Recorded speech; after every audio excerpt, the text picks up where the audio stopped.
for the LTEN Charity Committee and all they do, and they are led by the extremely passionate Mr. Jim Page and Allison Quinn. Can you both stand up?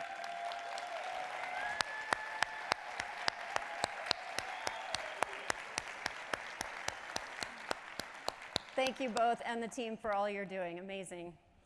So, guys, that's it for me. It's time to hear from a pirate, a learning pirate. I'm sure she hates that. I have to tell you, I got a chance yesterday to meet Lauren and sit and chat with her after our rehearsal. And guys, she's the real deal. She was even in the exhibit hall last night chatting with people. So if you got the opportunity to meet her, good for you, because she's amazing and I can't wait to hear her. She is a learning scientist, and she is the founder of the Learning Pirate, merging the operational function of the brain with cognitive theories to create large-scale learning designs. Who doesn't want to learn that? That's pretty awesome. She, by the way, is one of those who has truly owned her own development. She's not only certified, but she's triple certified in neuroscience from a few small little places, Harvard, Duke, Johns Hopkins, you know, nobody's heard of those, with designations in learning design and adult learning.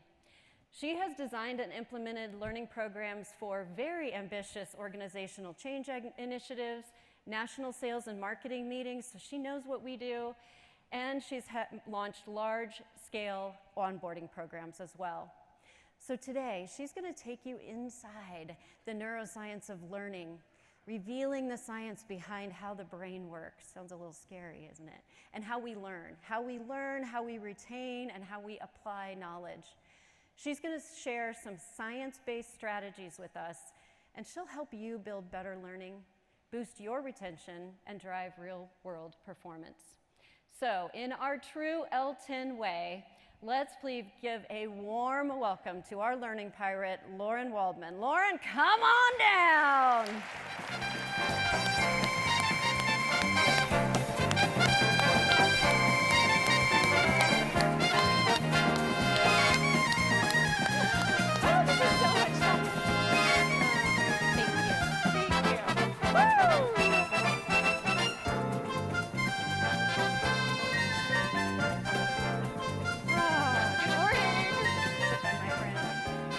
I just lived out my childhood dream of being on The Price is Right. Anyone else have that dream?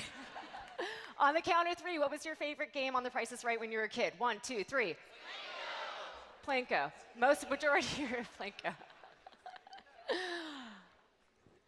We've got little time and no time to waste. I heard that you guys were a crap ton of fun. I heard that you beatboxed last year, and I figured if you could spit in each other's faces at 8:30 in the morning, then surely I could go retro for this talk. So, Laura did such a great job at introducing me. Thank you so much, Laura. I don't have to tell you about my credentials now, but there's another one, because I'm a learning nerd just like you. So I decided to do even more, my neuroanatomy. Neuroanatomy is hard, by the way. It's really, really, really hard. Yeah, shake your head at that one. What she didn't tell you, but I'll elaborate on a little bit, is I am one of you. I was CLO before CLO was, like, what is a CLO? Before it was even a title. And when I started my own learning journey, it was really this moment of, I saw someone else speaking, and they were like, oh, we're talking about the neuroscience of learning. I'm like, what's that? And they're like, well, it's about your brain. I'm like, oh, I'm a learning and development professional. I'm an academic. I was a teacher. What do I know about my brain, the thing doing all the stuff? Nothing. I know I've got one. So I started my studies, and if you're going to start at the top with Harvard, it was devastatingly hard. And that's when I realized I didn't really know how to learn. No one ever taught me how to learn. And I've got no shame anymore. I've passed that age. This is my learning ugly. This was in the thick of me learning. You can't see how big that table was. I was up in Northern Ontario at a friend's cottage. It's 8 feet long, that table. And it was littered with white papers and research. And I called my friend in a moment of like sheer desperation of like, I'm losing my mind. And she decided it was a good time to take a photo of me. And there's coffee stains on my shirt. I was like in this moment of like panic, but that's really those moments when I was going through this new learning journey as a full-grown adult. I was like, why didn't anyone ever teach me any of this? So as we go through, I'm going to get that. That's just ugly. That's the pre-Botox phase. If you're laughing, I know you're with me. What I learned as I was doing this started to shift from, I really want to be the best learning designer I can. I want to be the best facilitator. I want to be the best leader that I can in the industry. But when my grandmother, who you're looking at the screen right now, Lillian, was still alive, she resided at the Rotman Research Center in Toronto, which is part of Baycrest. And when her journey into dementia started to happen, I really took a more vested interest in what's happening with this woman who you'll see I'm getting goosebumps. I love this woman so much. She passed 5 years ago. But I loved her so much that I wanted to understand what's happening in there, so I could connect with her. Even when she went to places that I couldn't always follow, I wanted to understand. And the best and coolest part about learning about your brain is it fundamentally changes you as a human being. And I can't tell you how grateful I was to have the knowledge that I have now, not to be a better learning professional or designer of all of that, but when pandemic hit, holy moly, was I ever happy that I knew how to regulate this and how to help others to do the same. So as we go through this, let's just remember, it's not about learning and learning design in our facilitation and our professional lives. This is about the stuff that no one ever taught us. So I'm hoping to show you a little bit of A and a little bit of B as we go through here. Can I get a YAR if you're ready for this? YAR in my world stands for you are really ready. There's a bitchin' story that goes with that. I'll tell any of you later. But I'm going to let you take a look at the screen because this is your show. I'm just guiding you through it.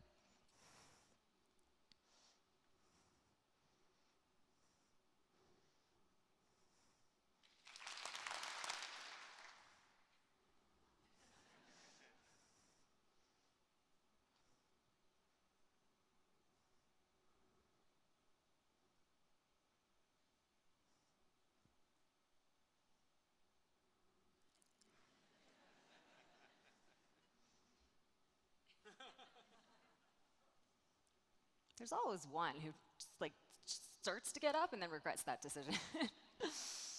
All right, now, the other thing too, there is a lot of you here and I plan on having a lot of fun with you. This pirate flag, when you see the pirate flag moving, that is your cue to come back to me.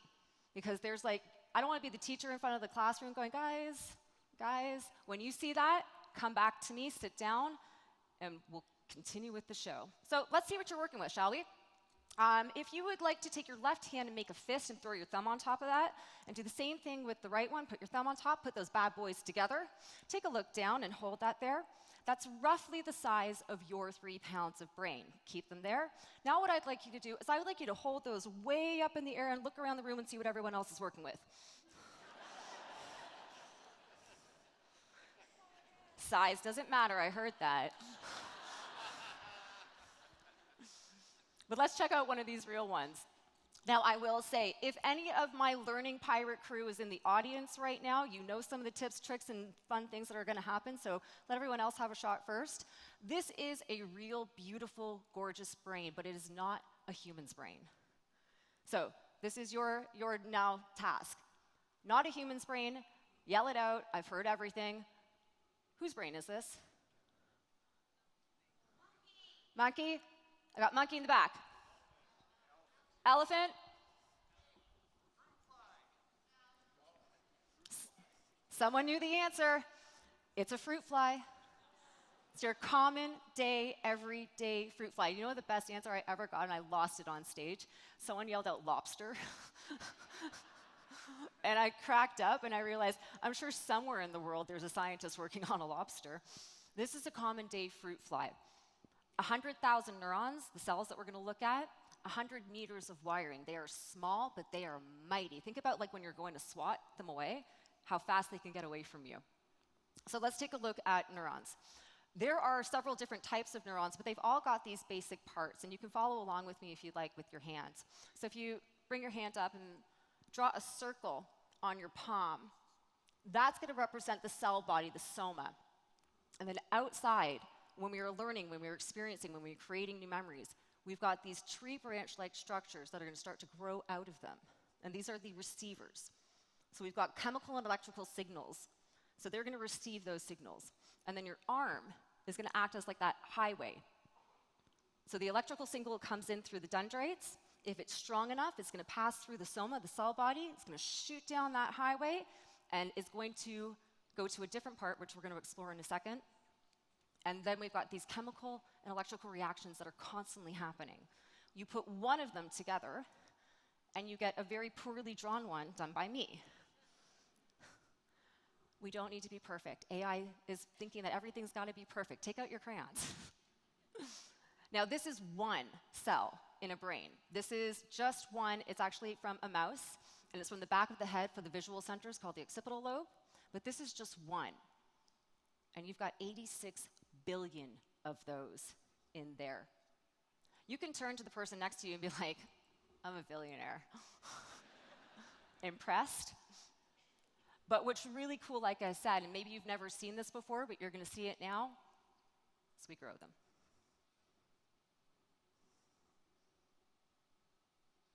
This happened to you. This happened while you were learning when you were a child.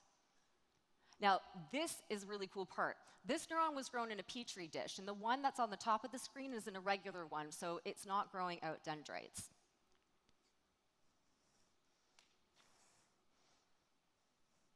Oh, that's my favorite part, when everyone's like,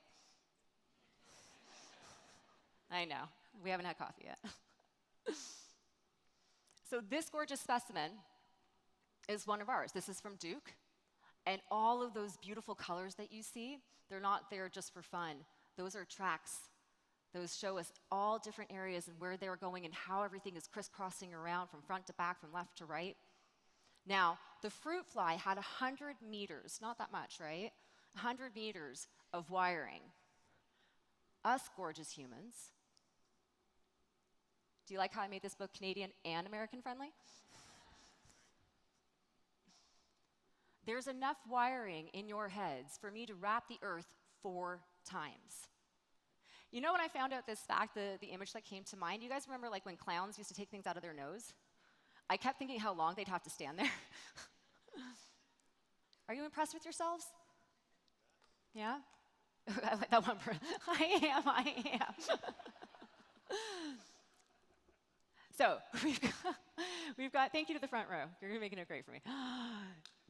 You've got 86 billion neurons, and then you see all those tiny dots? These are real neurons. We've dyed them so we can see them with phosphorescent dyes. You see all those tiny dots there? Those are your synapses. You've got trillions of those. You just got upgraded from a billionaire to a trillionaire. And we talk a lot, and you probably hear a lot about neuroplasticity, but synaptic plasticity is where it's at. This is where the communication, those chemical communications are happening. But what you're seeing here in these tiny, tiny little things, and if you're having a hard time visualizing this, if you want a fun little experiment at home, grab some Duncan Hines cake frosting and stick your hand in it. And then grab a whack load of sprinkles and stick your hand in that. And that's what it's going to look like. But most of the communication between the neurons are happening at these specialized structures. But it's their ability to change and to strengthen that is central to all learning and behavioral modification. So, when we look at them in a very minute space under the microscope, and this is from our friends over at Georgia Tech, this is neurons at work. This is happening in your brains right now. It's pretty awesome, huh? Now, just to give you some scale here, the size of what you're looking at right now, if you think about a bagel, like a poppy seed bagel, think about the poppy seed. And now think about a quarter of that poppy seed. That's how much activity you're looking at right now, a quarter of a poppy seed. But then obviously they're doing stuff, like it's firing, it's activating different parts of the brain. And this is an fMRI, which allows us to see if someone's in the scanner, if we're doing research, if we're doing experiments, and we give them a task, we get to see which parts of the brain are activated. I can show you what this one was doing. Do you guys want to see? Okay. Okay.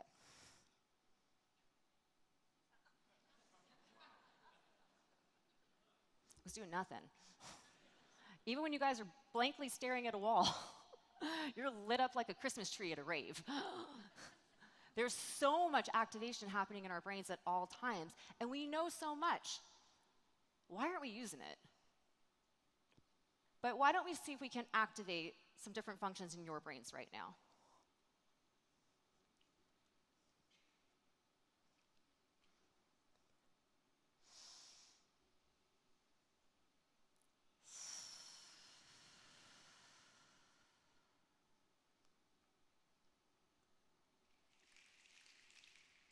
Anyone have to fake it? Anyone never learn how to snap? That's me.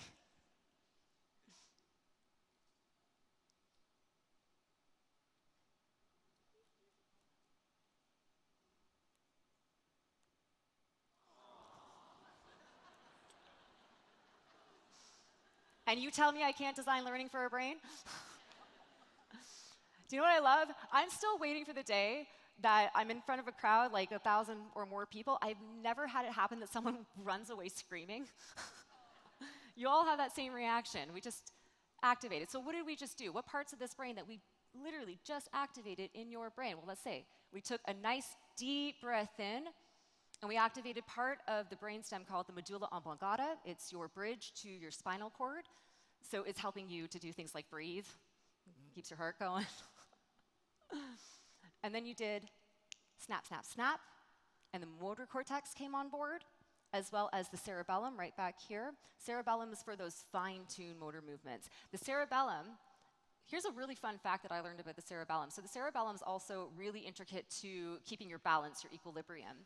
So I won't do it here. I won't do it like walking around the conference, but typically I don't wear shoes and I don't wear socks.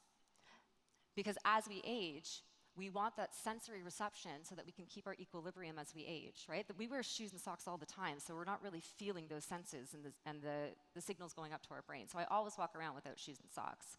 It's also responsible for when you're drunk and you can keep up, right? Or the sexy dance moves that you guys get. And then when you saw the puppy, which I'm happy that none of you had a traumatic event with a puppy, we activated the amygdala, the emotional processing centers, and the hippocampus, long-term episodic memory, which then said, I had a good experience, or I like this, and this is how I'm going to react. So we know all of this. We have so much information at our fingertips, but nobody ever taught us. Because we've been learning the same way for over 300 years. True, fact, right? So the picture on the, well, it's on my left, the black and white one, this is a classroom from the 1800s. And then you've got someone in university, probably from the year 2000s. It doesn't look any different. And the habits and the behaviors and the methodologies, I love that you're all like, yeah, we get it. They haven't changed. And I like to share this. These two are my favorite because they look so dead inside. Go Google some pictures of classrooms from the 1800s and just take a really good look at some of their faces, because they really haven't changed all that much. So where most think of learning like this, it comes from the outside in, and it does. We're collecting stimulus. We know better, don't we? But this is how I see it. This is how I can't see learning any differently now. Now that I know what I know, I can't see it any differently. When I'm designing, when I'm talking to all of you, this is learning to me. This is real imaging. Neurons forming new connections. This is a visual of neuroplasticity itself.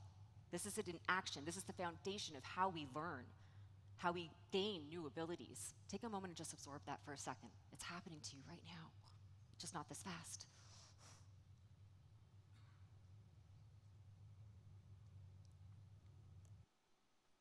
If we don't start to learn some of these things, these just like foundations, then are we really doing learning and learning design a service? And here's what I want you to think about, is this. It's not just what's happening in the brain, it's what us as the learning professionals are happening to the brain. That's our job.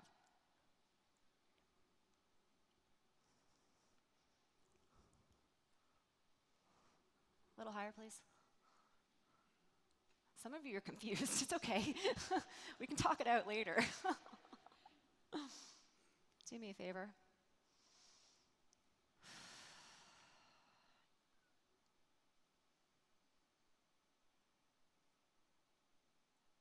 Go ahead and open those eyes. You know, there's lots of studies on memory that show that when we take these small pauses, they work really good if you're working with anybody in factories or, you know, pharma. I know I've been in lots of different pharmaceutical places where I'm in the production areas. And so there's a lot of motor skills involved in that. There's a lot going on in those places. When we take these intentional small pauses, the brain is getting 10 times neural repetition. Design pauses into your training. Design pauses into your learning. Get that repetition, but also you can shut things down just for a few seconds. Now, I did say we were going to go retro. Some of you might remember this.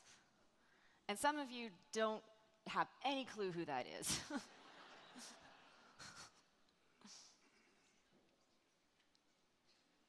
Here's your instructions.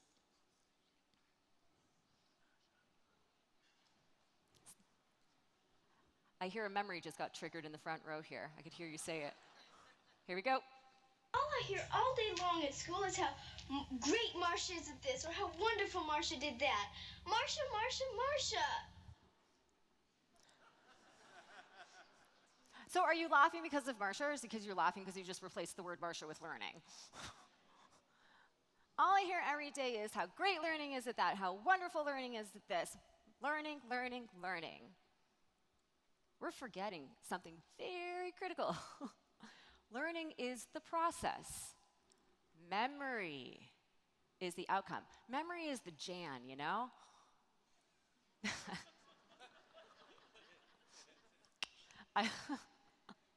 So, you can't say learning without memory, yet we do it all the time. But now I think it's time for a little experiment. So, in a moment, you guys have been sitting for way too long, so your blood is not where I need it to be. In a moment, I am going to ask you to stand up. I'm going to ask you to make friends with a partner beside you. If there's an odd number, you can get into a throuple. Yes, I said throuple. Okay, and assign yourself a 1, a 2, or a 3. You can do that now, and don't forget for your cue to be quiet. You can still stay standing. Go ahead, assign yourself a 1, a 2, or a 3. Get a good stretch.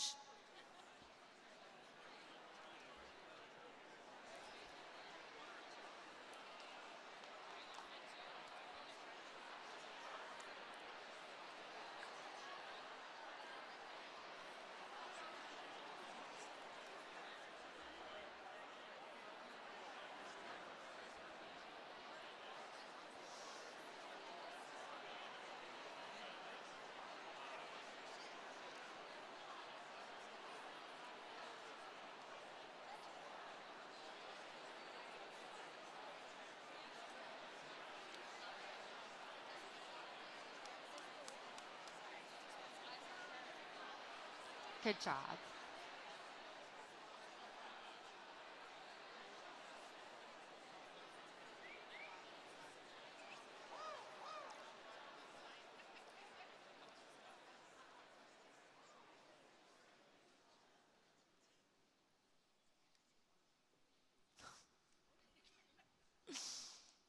Where are my number ones? Hands up. Congratulations, you're my scientists. Number twos, hands up. Congratulations, you're our victims. I'm sorry, you're our participants. And do we have any thruples? Do we have a number 3? All right, you guys are my observational scientists. Okay, so in a moment, number 2s, I'm going to ask you to close your eyes because the instructions for the scientists are going to come up on the screen. I promise you we're not going to mess with you. Okay, just have a little faith, have a little trust, okay? So number 2s, I'm going to ask you to close your eyes. Make sure those are nice and closed. Close, close, close, close, close. Good. Number 1s, your instructions are coming up on the screen.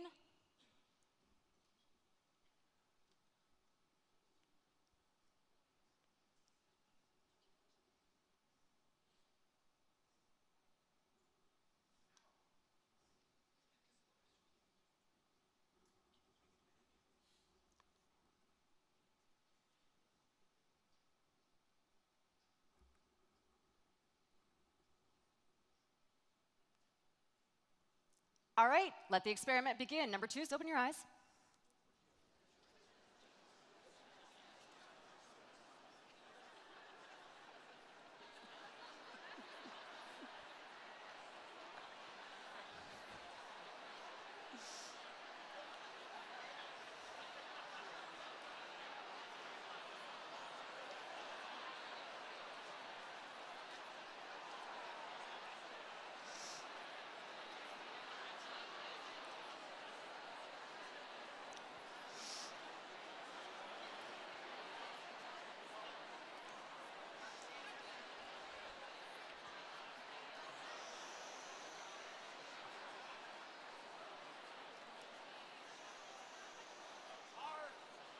Yar?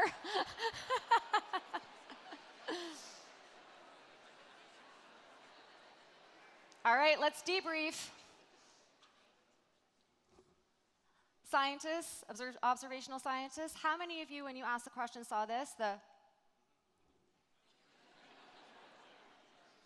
Okay, how many of you saw like the crinkled face and the head tilt? Who knew what they ate last Wednesday? Y'all, you guys always eat the same thing on Wednesdays. I know you. I know you.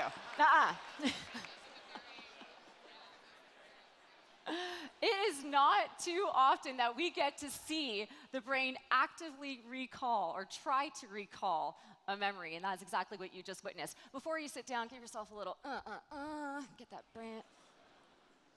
All right, thank you. Yeah, you guys are great. Oh, I'm not done with you yet. Okay, so number 2 is just so you can see, this was the instructions that they got, was to ask them, and then they were looking for you to do exactly what we did, which was tilt your head. Whoops, going too far ahead or behind. So that's what they were asked to do. You people who eat the same thing on Wednesdays, I swear. Okay, so what's a memory? We know what learning is, but what is an actual memory? Well, a memory is a trace. It starts as a trace in the hippocampus. The hippocampus has this reputation of being like the be-all and end-all of memory. It's not. Memory is everywhere. It's stored everywhere. But what it starts as is a trace in the hippocampus. And then what happens is while we were learning, while we're going through that process, certain cells and certain neurons are being stamped. And then it's our job to help to reactivate the trace so that the trace up here in the cortex is active, those neurons fire to recall the memory. But then the trace in the hippocampus disappears. So that's really what we're looking at when we're thinking about memory. And when we look at a little human, this is a little human. Anyone have any little humans? They can be big now, it's okay. This is a really little human. Now, this one was learning letter-speech correspondence. So, A, B, C. Oh, interesting. Did you guys hear the difference between some of you? Okay, we can talk about that later. But the whole point is, this is what we're trying to do as learning professionals. We're trying to help somebody activate a part of their brain that probably wasn't active before. If we are going to learn better, these are non-negotiables. Creating the memory trace. We do this relatively well through the interventions that we do. Whether it's e-learning, whether it's webinars, whether it's workshops, whether it's lunch and learns, you name it, we do this relatively well. The reactivation of the trace, we could definitely be doing a little bit better at this. And for this, we need what I call the trifecta. It's my bibbidi-bobbidi-boo. Shout out to my Disney folks who I met yesterday. Come on, Disney folks, you can do better than that. Focus, repetition, and time. Focus, repetition, and time. We don't allow this in organizations. And it hurts us. We're watching our colleagues lose their jobs because of things that are out of our control. But without focus, there's no memory. Without repetition, there's no memory. And without time, there's no memory.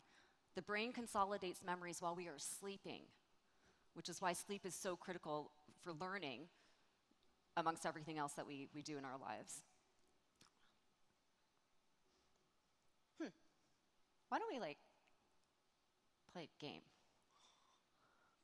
Oh, I've got an idea. So I met a lot of you yesterday, because I'm one of you, I just want to hang out. I met a lot of you. Some of you, I asked for your first and last names. Might have put you on a special list, because I needed a volunteer. The person has no idea what's about to happen. It's about to happen.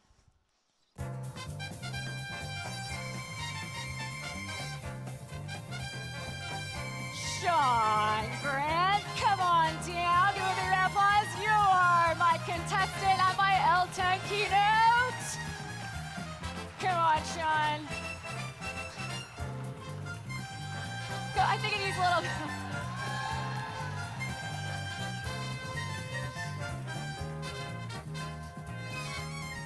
Good morning. Good morning, everybody.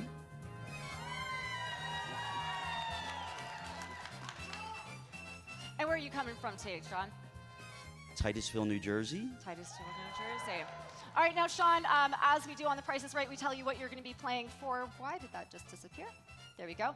Sean, you're playing for a coveted Learning Pirate t-shirt, worn globally by cool people all around the world, with proceeds going to research centers and the scientists themselves.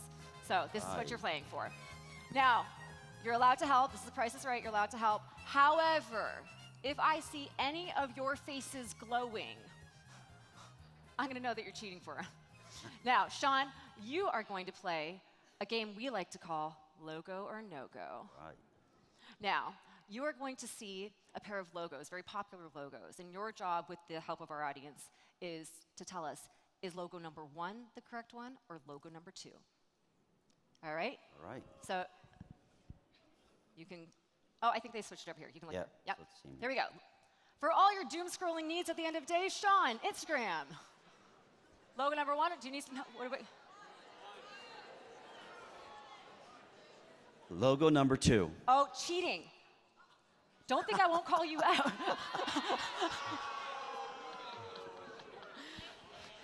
You guys can't see this. He instantly blames the woman beside him.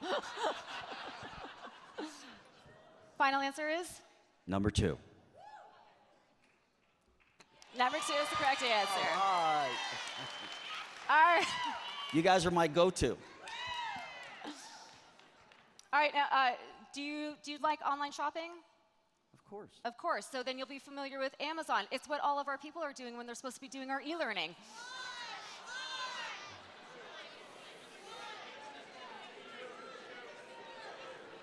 Number 2. You are very enthusiastic. These are my colleagues. Oh, these are your colleagues. Yeah. Okay.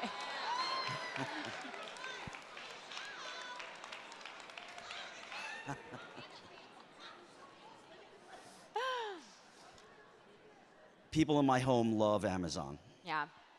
Okay. And I'm sure at the end of a day or on a weekend, sometimes you just like to Netflix, chill, Absolutely. spend like 30 minutes to 45 minutes trying to find something to watch. Absolutely. All right, surely you're familiar with Netflix then. 2. Dissent? They're not sure. Dissent? Oh. 2 it is. 2 it is. All right. Last up. The way that you can get my attention after this session. You a coffee drinker? This is where we met. This is where we met. Oh. Wait, hold on. Pause for the cause for a second. I arrived here, I think I met up with you about, I don't even know what time. I've never met Sean, by the way, ever. And the first thing I needed when I got off my flight was a coffee because I woke up at some heinous hour yesterday to get here. And, but I'm instantly looking for my victims. And Sean was the first one I saw. All right, so 1 or 2, what do you think? Oh, she's holding a cup. She's got a Starbucks allegiance over there. I'm going to go with 1. 1. And you would be correct. Sean, Oh thank my you God. so much for playing. Thank you for having me. So much. If you want to stop by the ELB booth, we will set you up with your Learning Pirate t-shirt. We're going to order that. You can choose your color, choose your size. Thanks so much. Thank you for participating.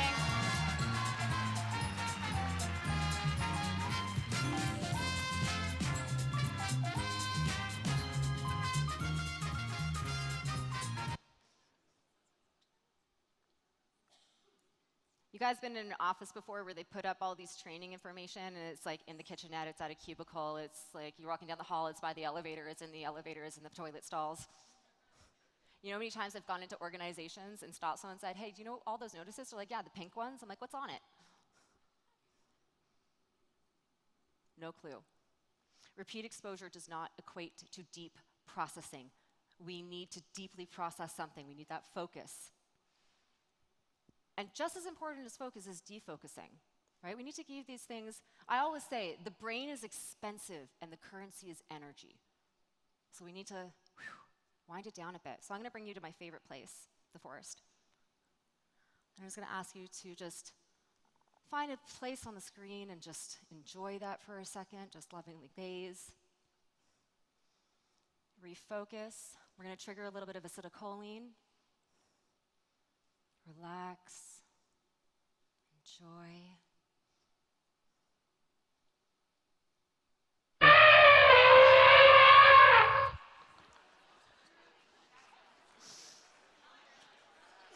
And that's how we activate your ventral attentional network, ladies and gentlemen. Welcome to your van. If it makes, okay, that's exactly the reaction I was hoping for. If it makes you feel, all of you just went like this.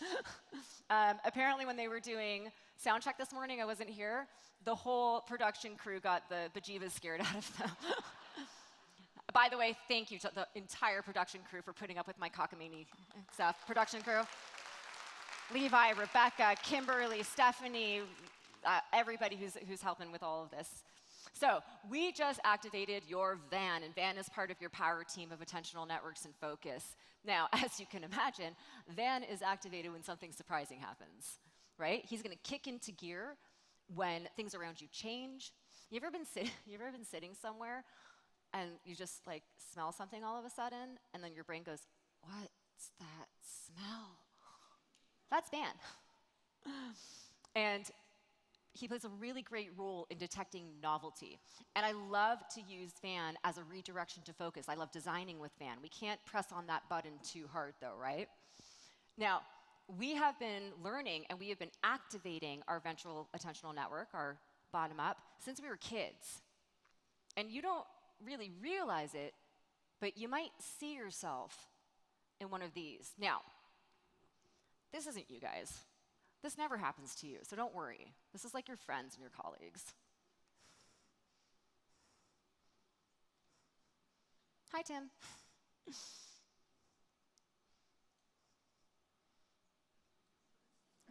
doesn't happen to you, it's fine. This is just all your friends.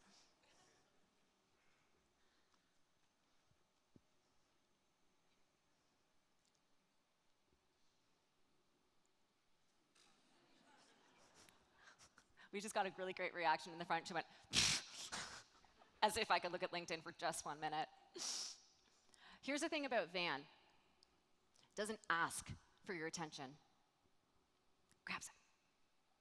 And we've been conditioned to know about this since we were a child. And you're probably going to see yourself in one of these next clips.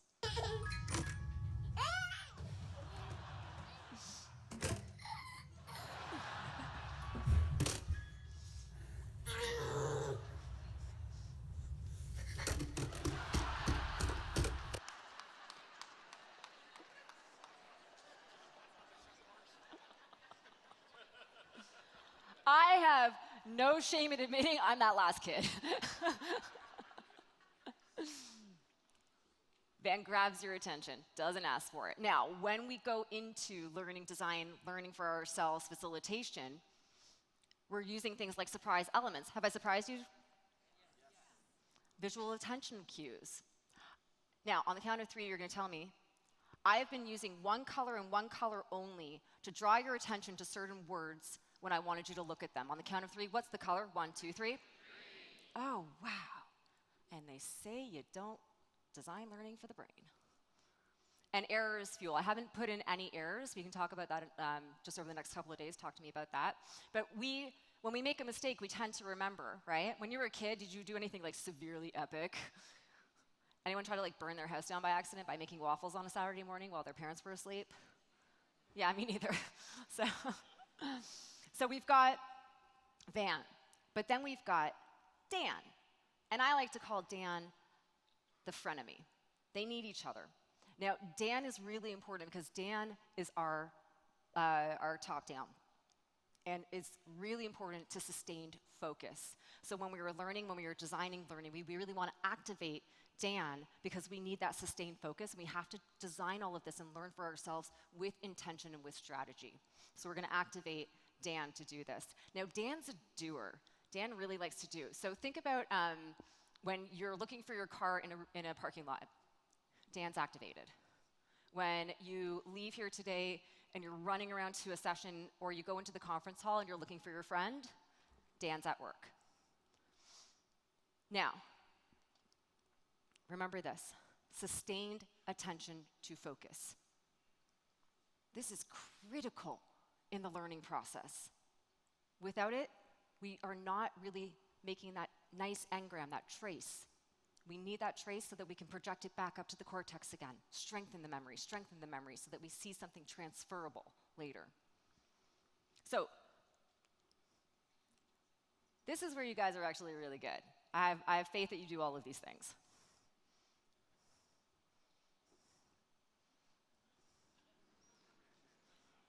No, you do really well, seriously.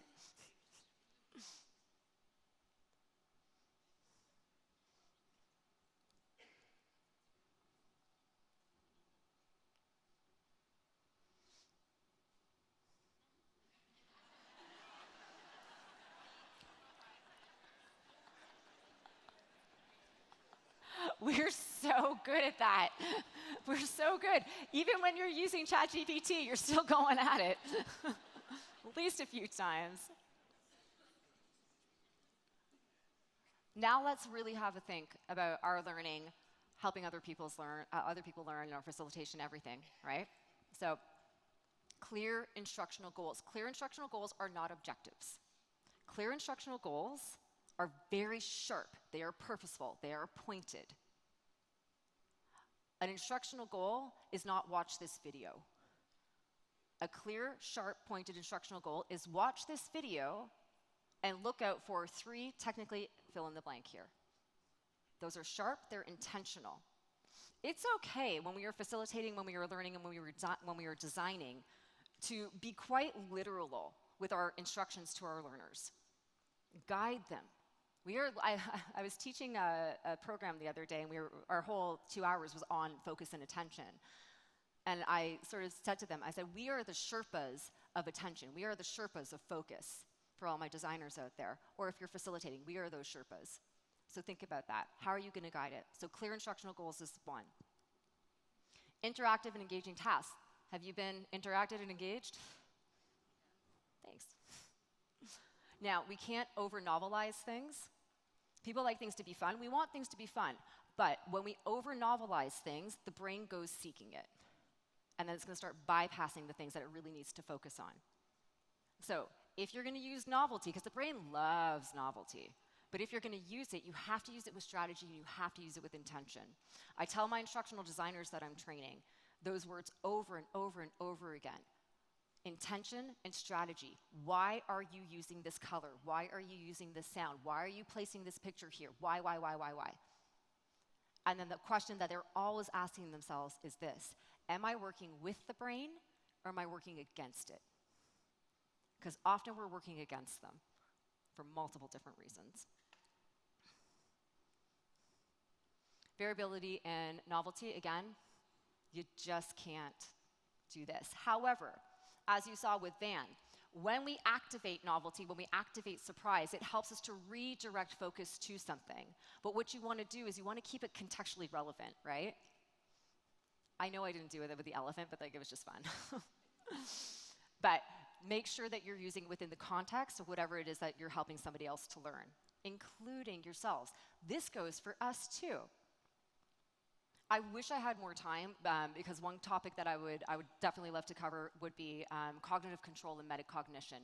If I had a magic wand and I could wave it over the earth, I would give everybody metacognitive abilities, because metacognitive abilities is our ability to think about what we are thinking about. It's how we are going about our learning. It's the strategies, it's the methodologies. It's us stopping and going, I don't know if this is working, or I don't know if I'm doing this right. But we need cognitive control for that, which means we need attention and we need focus. We need to be able to stop in the moment. And then the last piece to this puzzle: we can't avoid interactive media and technology. Raise your hands if you've doing learning, if you've got like Slack groups, you've got WhatsApp, you guys using that stuff? Yeah. As Laura said earlier, AI is here There's not much that we can do about it. One thing I will say is please, please, please heed caution with AI. When you're looking at studies of what companies have done, please look at them very thoroughly, because right now they're showing us vanity metrics. I haven't seen anything on the long-term retention side of things. This isn't like a plead for you to follow me on LinkedIn, but if you do, I recently just debunked a whole bunch of studies pointing out the flaws in these, of how there was no long-term retention, there was no long-term transfer, there was no follow-up months later. Everything was immediate. Short-term learning doesn't mean long-term transfer. Word and amen. Got my homies.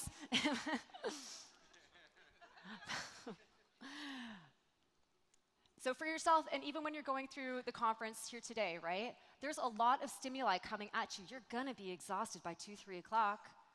The hydration is really important here too. But when it comes to your own attention, and when you're dealing with your own focus, there's some really simple things that you can do, because we can train our attentional networks, right? Does anyone here meditate? Yeah? So I meditate fairly regularly, and I'm gonna be honest with you, I freaking hated it when I started. Because first of all, I had the preconceived notion that it was gonna be hard, so I told my brain that, and the brain believes everything that you tell it. But the one thing that really irritated me, raise your hand if you had this experience, is I couldn't find something that I liked listening to. It was irritating. The tones were annoying. The voices were, you guys are all nod-heading. Until I found that way to do it. The moment that I knew that I was able to drop into meditation and really, really work with the attentional networks on my brain to focus. Where are my people from Toronto? Hands up. What's up, Toronto people? The moment that I knew that I was a good meditator was a day that I was sitting on the TTC. I was on the subway in Toronto, and all the seats on this TTC are red. And I zoned in on the red seat, and everything else disappeared. Everything else disappeared. And on the TTC, if you've never been to Toronto, that is one hell of a feat if you can ignore everything going on the TTC. So we can train, but this is what I want you to remember. Attention is your mechanism to focus. And there are multiple attentional networks in the brain that are helping us with all the stimulus features coming in. And by stimulus features, I'm talking about color, sound, texture, movement. You're taking all of this in, but it's up to you, if you really want to, on how you guide those attentional networks to focus. So if you're sitting in a session today and you feel like your mind's kind of like going somewhere else, all you gotta do is this, is just ask yourself, where is my attention? Has it gone to my phone because I need to check my emails? Did someone just text me? Am I thinking about how hungry I am? I gotta go to the bathroom and I don't wanna get up. Is it cold in here? A very smart guru can say it better than I can, which is,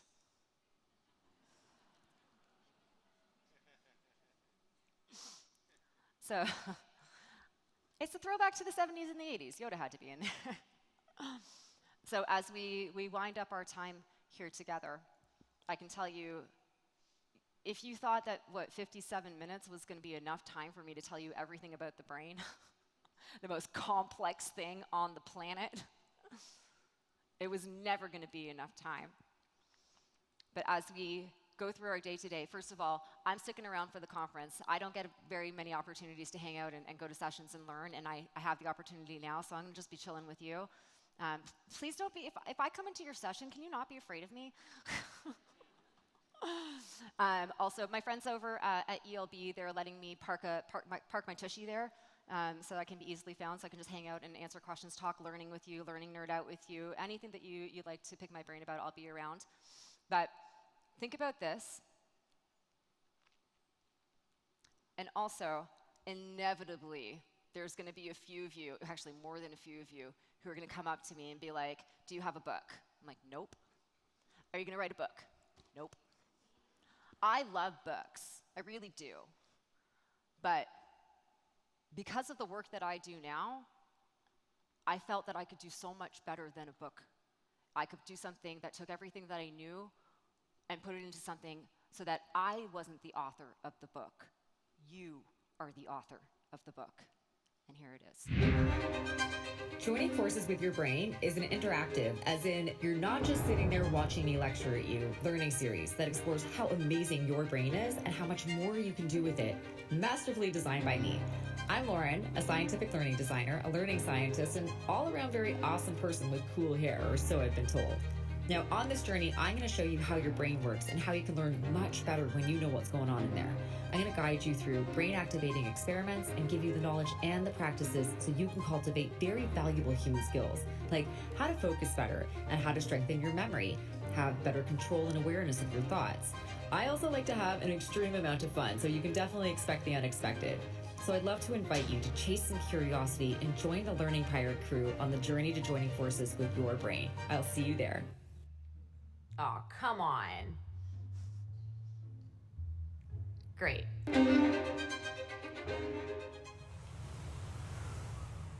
I could talk to you all day, every day about all the things we didn't get to talk about. We didn't get to talk about metacognition. We didn't get to talk about schema. I didn't get to talk to you about all the different types of memory and the memory systems that are going on up here and how you can take control of your learning and your learning design and help everybody in your organizations do the same. But please stop me. If you have a coffee, I'll stop for you first. LTEN. Oh, my slides disappeared. So like my big, okay, there. Where's my music? Thank you so much for letting me play with your brains. You are.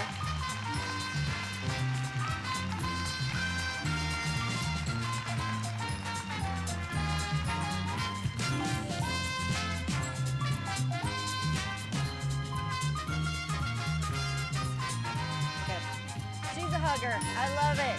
I love it. Guys, how do you feel right now? You feel energized? All right. Let's give her a big round of applause. Lauren, thank you so much.